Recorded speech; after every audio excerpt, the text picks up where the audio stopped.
propose aussi une première fois une activité qui est légale. Pourquoi est-ce que vous revenez aujourd'hui? Qu'est-ce qui a changé? Qu'est-ce qui fait qu'aujourd'hui elle pourrait être adoptée? Alors d'abord, la loi n'a pas été retoquée, elle a été promulguée. Il n'y a que juste une partie du texte qui correspond à un article sur 8 qui a été censuré, correspondant exactement à la réintroduction de façon dérogatoire de l'acétamipride et des deux molécules associées qui ne sont pas des néonicotinoïdes. Le Conseil constitutionnel, quand il a censuré cette partie-là, il l'a censuré sur la forme et non sur le fond. Il n'a pas dit qu'en France, on ne pouvait pas réintroduire ces insecticides qui ont été interdits depuis 2016. Et donc, avec mes collègues sénateurs de 4 autres groupes différents, pas des sénateurs de mon groupe, nous avons réécrit un texte de façon à répondre aux exigences du Conseil constitutionnel. En ayant répondu aux exigences du Conseil constitutionnel, ou croyant y avoir répondu, nous avons demandé avec le président du Sénat de saisir le Conseil d'État. Et donc nous avons fait étudier ce texte qui correspond à 3 articles pour réintroduire que 2 des 3 molécules que nous avions mis la première fois, c'est-à-dire l'acétamipride et la flupiradifurone. Et le Conseil d'État nous a donné son aval en disant si vous prenez les recommandations supplémentaires que nous vous proposons, il nous semble que le texte que vous pourrez écrire sera constitutionnel. Mais le Conseil d'État n'étant pas le Conseil constitutionnel, il faut d'abord commencer par voter ces articles-là dans une loi ou dans la proposition de loi que nous avons déposée. Et après, le Conseil constitutionnel, s'il est saisi, devra donner son avis. Vous êtes là pour un rendez-vous avec un syndicat plutôt favorable, qui aura peut-être des remarques à vous faire. C'est quoi le message que vous avez envie de leur faire passer? Le message que j'ai envie de faire passer, ce n'est pas un message qu'au monde agricole, c'est à l'ensemble de la population. Nous avons aujourd'hui une agriculture qui dévisse en France, qui décline comme jamais. Nous sommes de plus en plus tributaires des importations. Regardez quand vous achetez des fruits et des légumes, l'origine. Comment vous expliquer que l'Espagne, par exemple, il y a 20 ans, avait une balance agroalimentaire déficitaire, quand la France a eu une balance agroalimentaire excédentaire de 12 milliards d'euros. L'Espagne aujourd'hui est à 19 milliards d'excédents, quand nous sommes passés de 12 milliards à moins 355 millions. Est-ce que franchement, il est responsable que de penser que le plus grand pays agricole européen ne puisse plus nourrir sa population et qu'on soit tributaire de nos voisins parce que tout simplement nous aurions interdit certaines molécules, par exemple, qui sont autorisées dans toute l'Europe et que nous finissons par hypocrisie totale à consommer à travers les produits qu'on importe parce qu'on ne les produit plus chez nous. Est-ce que cette logique-là est une logique qu'on ne peut pas faire entendre et qu'on ne peut pas faire comprendre? En tous les cas, cette logique, quand elle s'applique, elle détruit des agriculteurs. Elle les détruit totalement. Parce qu'un producteur de cerises, quand il a perdu 2 années successives, plus de 70% de sa récolte, il arrête. Il arrache les cerisiers. C'est pareil pour les pommiers. C'est pareil pour les producteurs de betteraves. S'ils connaissent l'infestation de pucerons qu'ils ont eu en 2019, ils arrêteront. Alors, parfois, ça ne se fait pas brutalement. Donc ça se voit moins. Mais la surface de betterave, elle décline. Et on ferme des usines. Nous avons fermé en France 6 sucreries.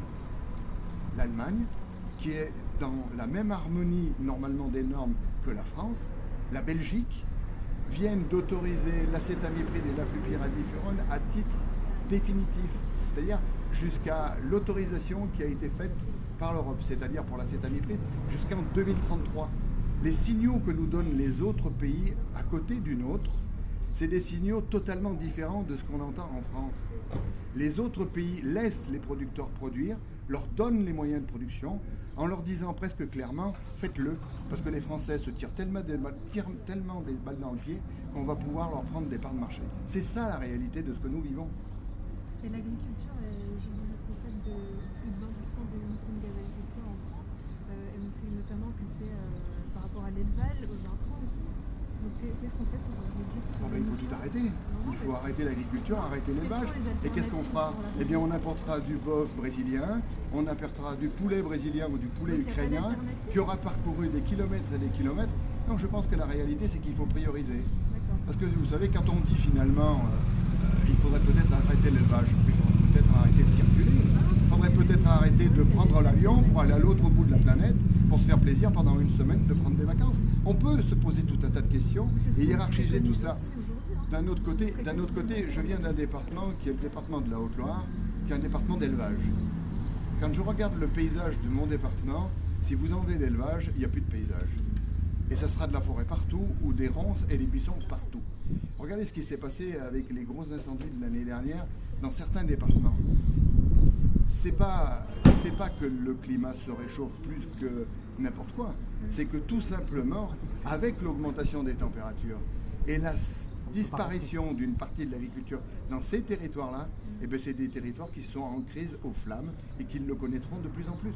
Donc je pense qu'il y a quelque chose à dire, quelque chose à regarder de façon un peu différente que de vouloir toujours condamner et de toujours vouloir dire c'est la faute des uns ou la faute des autres. Et je pense qu'au contraire, la souveraineté alimentaire est quelque chose d'important parce que ça crée des guerres. Je ne crois pas qu'aujourd'hui en Ukraine ou en Russie, il se pose la question des émissions de CO2. Pour ma part, vous parlez des autres pays, mais le CNRS, l'INSERM, il y a un consensus scientifique qui pointe régulièrement du doigt les conséquences non seulement écologiques, mais également sur la santé, sur la maladie de Parkinson, sur les fausses couches, sur certains types de cancers qui sont provoqués plus majoritairement par ces produits phytopharmaceutiques. Alors, ma question elle est simple, est-ce que ça vaut le coup? Concernant ces produits phytopharmaceutiques, il faut comprendre une chose. Les molécules, elles sont autorisées par l'EFSA, qui est une agence indépendante européenne. Les mêmes qui nous expliquent qu'il y a un consensus scientifique qui devrait interdire en France quelque chose qui est autorisé dans toute l'Europe, les mêmes ont poussé ces agences à devenir indépendantes et de ne plus être liées au pouvoir politique. C'est ce qui se passe. Ces agences, elles ne sont pas liées au pouvoir politique, elles sont indépendantes. Qu'est-ce que dit l'EFSA? D'ailleurs, le Conseil d'État, dans sa décision, si vous la lisez, il le dit très clairement, l'acétamipride, toutes les études qui ont été faites, sérieuses, ne démontrent pas que l'acétamipride est cancérigène. Donc il faut arrêter avec cela. Si les autres pays les utilisent, mais vous pensez que les Allemands et les Italiens sont suffisamment fous pour mettre leur population en danger?